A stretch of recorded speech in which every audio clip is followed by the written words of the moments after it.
Hi guys, and welcome back to this week's episode of Let's Chat Ethics. I'm your co-host Oriana. And I'm your other co-host Amanda. And this week we've got something pretty exciting. So EMNLP, which is a huge conference in the natural language processing area, is happening.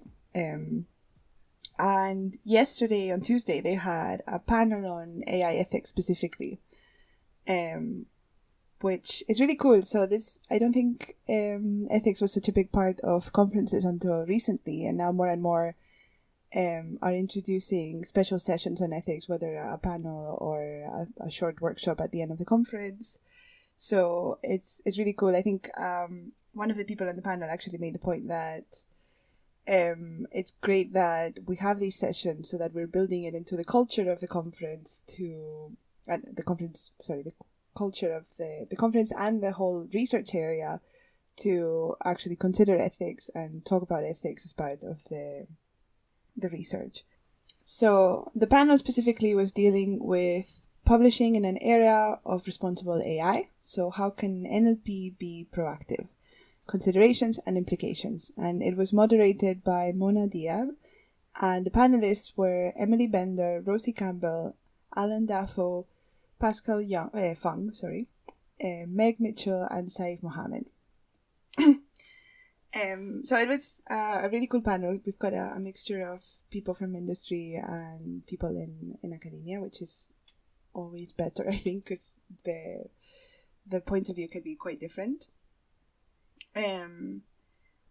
But yeah, so one of the topics that we were discussing was actually publishing. Like, how should ethics factor into the peer reviewing process? And to what extent should peer reviewing actually take into account the ethics of the paper specifically? So whether it's the application of AI or NLP that the paper is discussing, whether it should be taken into account at all. So I don't know, what are your thoughts on that, Oriana? Yes, I thought the conference was really cool. I only got to tune in to about the last half an hour of the ethics panel. But yeah, talking about whether we should consider personal ethics in peer reviewing. One of the panelists, Pascal, was basically saying that she didn't agree with having your own like ethics and moral views taking judgment in peer reviews, and that it shouldn't be present, basically, which I do think is quite a controversial thing to say, as in my opinion, how can you really take your ethical values away when you are reviewing a paper? I don't think it's also possible to because everyone's got their own ethical values, right? Everyone has their own like morals that they adhere to, and what they believe is right and wrong, and what they would see in a paper as something we should publish or shouldn't publish. So I don't know how you could keep completely neutral. And I do think anyone, I know obviously a lot of universities and people doing research will have some kind of ethical guideline to adhere to, but how could you ignore something that you saw as completely unethical? And then going further to that, I know she said that she saw it as a political, like a political statement. Basically, it's way too political to put your ethical judgment in peer reviewing. And again, I think that leads on to should ethics be political, or should something that we see as right and wrong be considered political? Because there's been a lot of movements that have been labelled political that I would argue are not political at all. They're just people fighting for their human rights. But it seems to be anything these days gets kind of banded as political. So then to have, I think, ethics as seen as political, I don't know. I think that's kind of a dangerous way to view it, actually. And I don't know what would be the way to peer review otherwise. Yeah, I mean, I think that's certainly, it is controversial. I think it then begs the question of whether we should be publishing quote unquote unethical research, and what does it mean for research to be unethical, right? Because I think one of the points that Pascal brought up was that, there is no universal definition of what is ethical. And, like we talked about in one of the episodes a few weeks ago, I think it was maybe the second episode, it's important to think about who gets to define ethics. And so then we can get into the whole developing, a framework of ethics that is universal when we probably have no universal values, right? But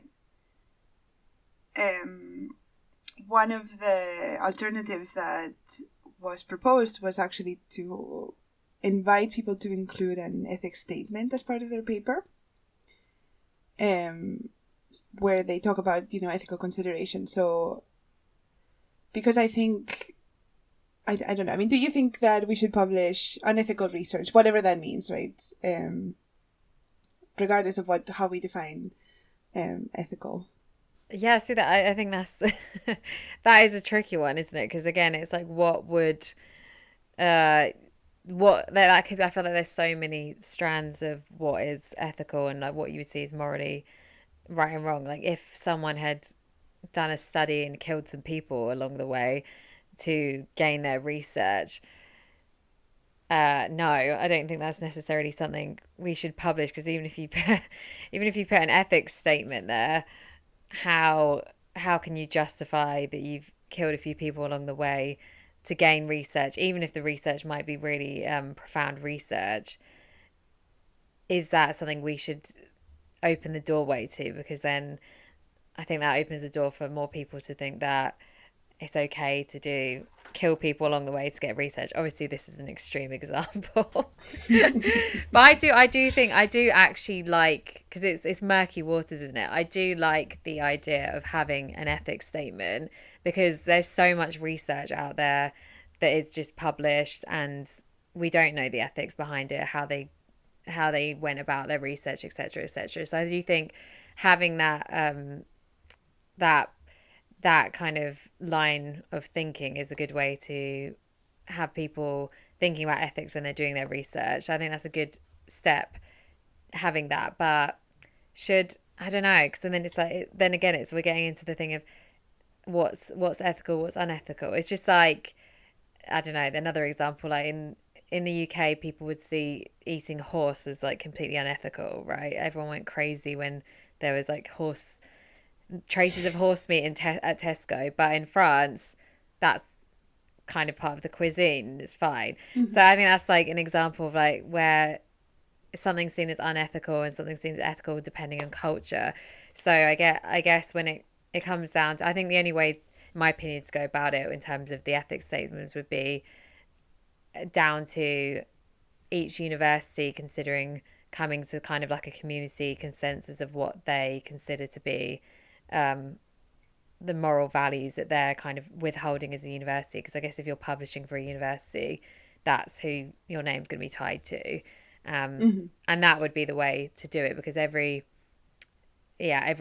culture is going to have something different that they would believe is right or wrong about how someone's going about their research. But I guess as a community, like natural language processing, you would hope as an entire community, like a worldwide community, there would be some consensus of how you go about your research and what you consider unethical and ethical. What do you think about publishing so-called like unethical, or what do you think is unethical to publish? Yeah, I guess I'm kind of two minds in this. So I used to have a very strong opinion that we should not be publishing unethical research, because I think it can sort of encourage that, or sort of give it a signal that it's allowed. But I think maybe because I'm older and more cynical, I think that the research is still going to happen, right? So to put it in the context of AI, I guess the companies are still going to use your data in X, Y, and Z way, and maybe it's better if that's been published so that people know that this is possible. If maybe I think the companies probably wouldn't publish that, right? But if if somebody in academia, for example, is able to do something, then they show that it's possible, and so that you are more aware that AI or machine learning, etc., can be used in a particular way. So I feel like I would say it should be published, but definitely needs to be contextualized with an ethics statement, where the authors discuss, I think, obviously the ethics of, you know, how the data was gathered, etc., but also maybe putting the context of the application itself in. I don't know. Like, I remember it was a couple of years ago. Was it? I think a university developed an algorithm that would say whether a man was gay or not based on their profile picture.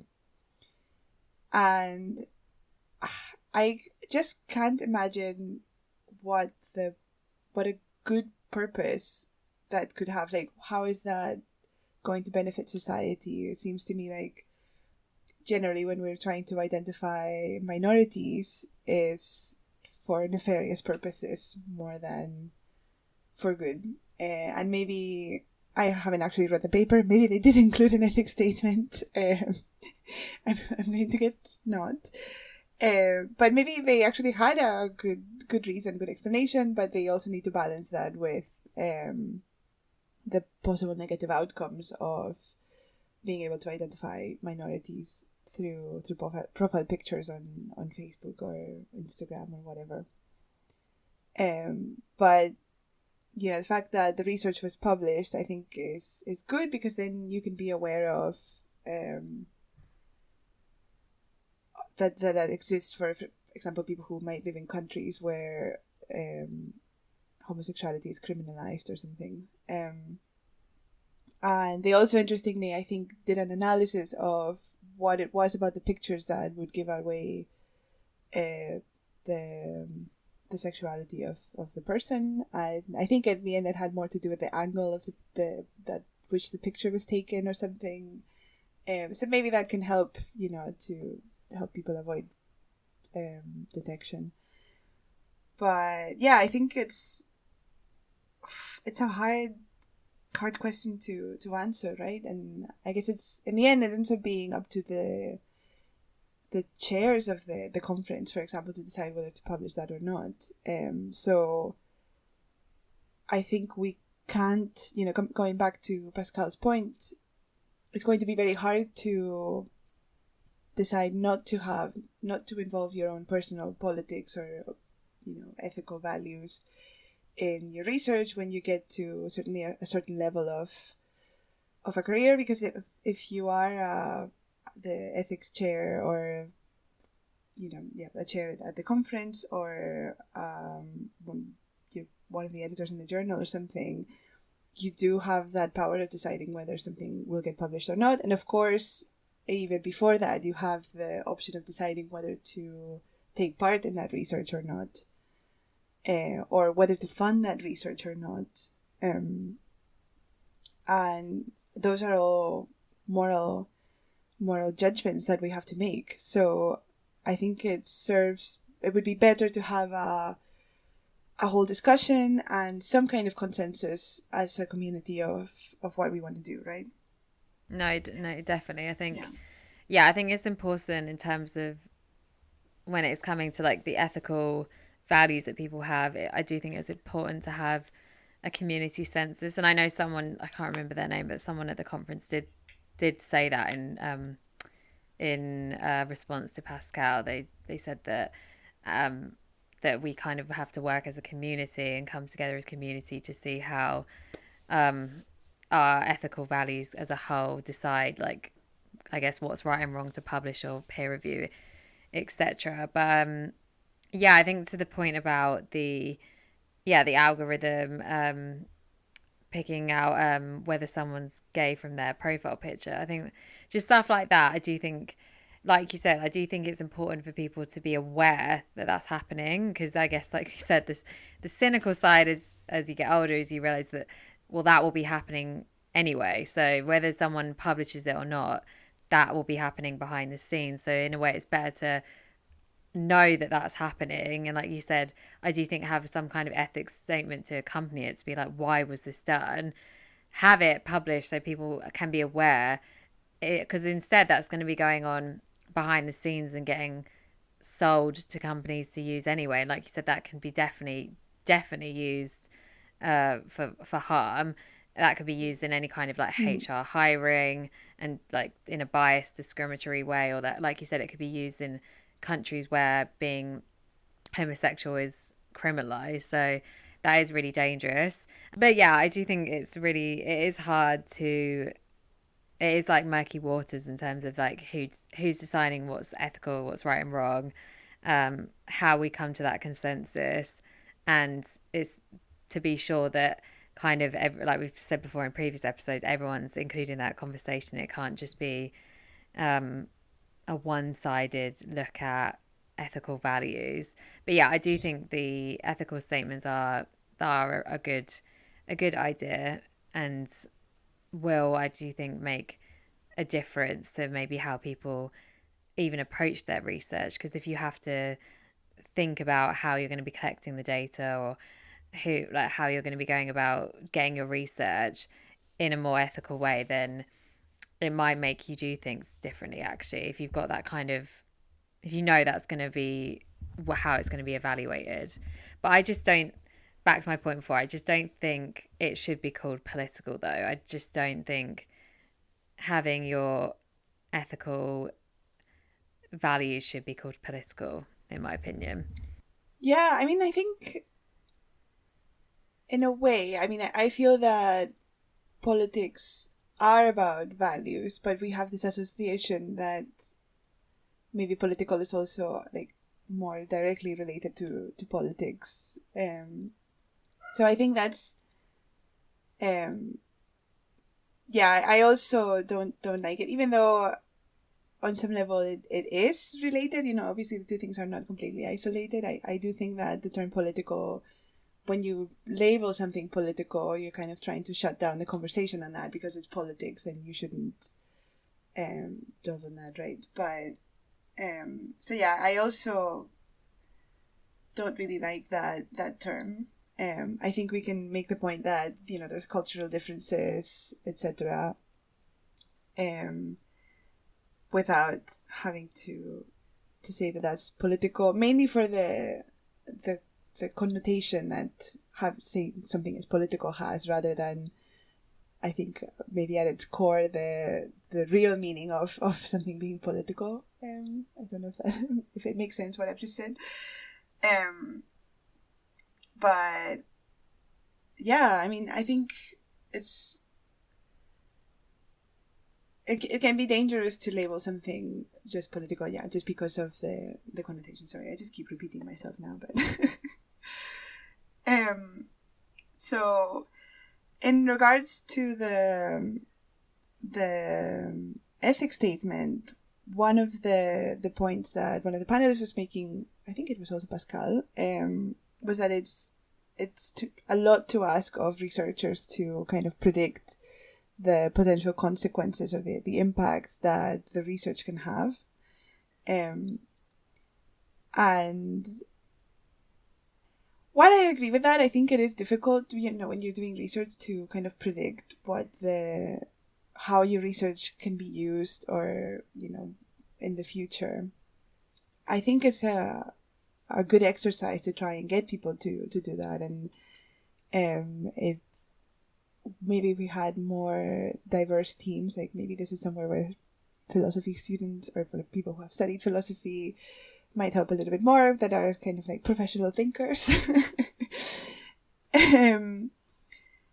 That might help, but I do understand that, you know, there's cultural differences, etc., that will affect even the kinds of potential impact that we might think about. But this is maybe a case where we can actually look at the guidelines that different countries and organizations have put out to consider which different areas we need to be thinking about in terms of evaluating the ethical impacts of our research.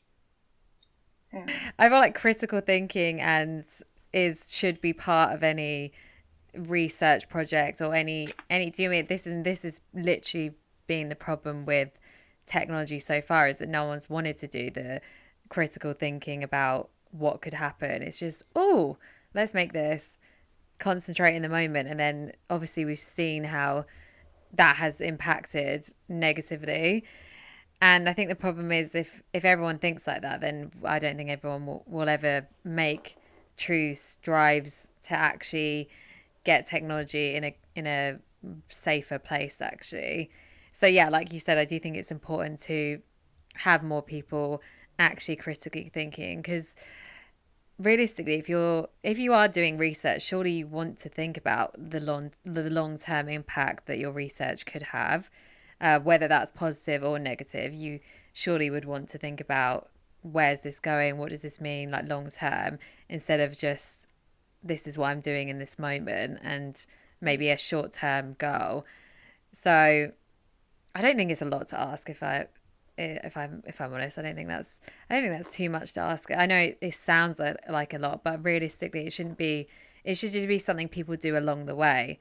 You're doing your research, you're thinking about where this could go, Mm-hmm. not just like bundling it together and at the end like putting pressure to someone to be like, where's this going? What's going to happen? But I do, yeah, I just think, yeah, like you said, that's why it's important to, I guess, have more diverse backgrounds in these spaces, from different career backgrounds as well as, yeah, because otherwise this is going to just keep being a cycle. And I do think we should get to a place where it's important to make sure we have these ethics statements and getting people to critically think about long term what their research means and what their, I guess, what their research goal is as well, because surely everyone must have a goal with their research. So saying it's a lot to ask, people are already thinking about it in some shape or form, aren't they? They just might not want to be thinking about the negative impacts. And so, yeah, I think that's, yeah, a bad way to think, in my opinion. um, yeah, I think otherwise it's just gonna, yeah, we're just gonna keep doing this 360 of, we do that, something bad happens, no one takes responsibility because, Mm-hmm. oh no, you can't think about the long term consequences, and then just back around we go in this kind of ball. But I get it. People obviously aren't on board with that yet, but I think there are more people who want to do that long term. Yeah, I think part of the way I feel about it is that the way that academia works right now, we haven't really made the space for people who are actively doing research to also look into that, right? That takes more time and resources and education, Yeah, etc. And yeah, the way we've designed um, academia, it's just not really encouraging that kind of culture and that kind of way of thinking about um, ethics and making that really an integral part of your research procedure, I guess. So I quite like the idea of including ethics statements, and I think somebody made the point that there are some papers that are so far removed from sort of dealing with like normal human things that they might not need one, so they shouldn't require them. And yeah, that's a possibility for sure. But I think for the majority of papers, if nothing else, you'll be dealing with data. I was going to say, because even if you make the argument that your research has nothing to do with like maybe human life, or it's not going to have any impact on the world in terms of human life or something negative, but like you said, surely any research you do, anything now, is involving some kind of data gathering, whether Mm-hmm. that's reading a paper. And where I just think it would be maybe good, yeah, good practice to have steps in place and kind of outlining how you went about things. And like you said, I know a lot of academia is there's not the resources or the time, and they don't want to spend the money, but I do think it would be a good practice to have it just as your every, do you know what I mean, throughout the process, as your everyday movement with your research, just to get people thinking a bit deeper about what impact this has and Mm-hmm. has, or like, And it's not necessarily saying that you have to think all the time like how negatively this could impact, but it is important to think about where's this going, who's this going to impact in some form, and what is your goal with it? Because anyone saying that it doesn't have any impact, like, well, what are you doing research for then? Surely that, and anyone who's working in academia wants everyone's human. They want their research to have some kind of value. Mm-hmm. So, surely that's a bit of a redundant claim. Yeah. Well, and I think on that note, we are on our time. Yeah, up on our time, as I always say. So that was a super interesting panel and very interesting discussion. I think, I don't know, the whole time I kept just writing notes. Like, in fact, I see that some of the sentences in my notes are not even finished because I needed to start writing the next, like, oh my god. No, it was a really cool panel, actually. It was my first proper insight into the natural language processing community, and I really enjoyed it. Yeah, it was great. So hopefully, if there'll be more of these in the future, I'm definitely very interested, especially, I mean, obviously generally interested in ethics, but the idea of how ethics should impact peer reviewing has been on my mind for some time, and so it was really, really cool to see other people talking about it, and such a big conference having a special session on it. Yeah, definitely. Yeah. Well, with that, thank you very much for listening. Yeah, thanks for tuning in, guys, and if you want to follow us on social media, we're at Let's Chat Ethics on Twitter, and if anyone actually has any feedback or anything they want us to talk about, we also have an email, letschatethics@gmail.com. Yeah, and next week we'll continue our dive into the EU guidelines for trustworthy AI.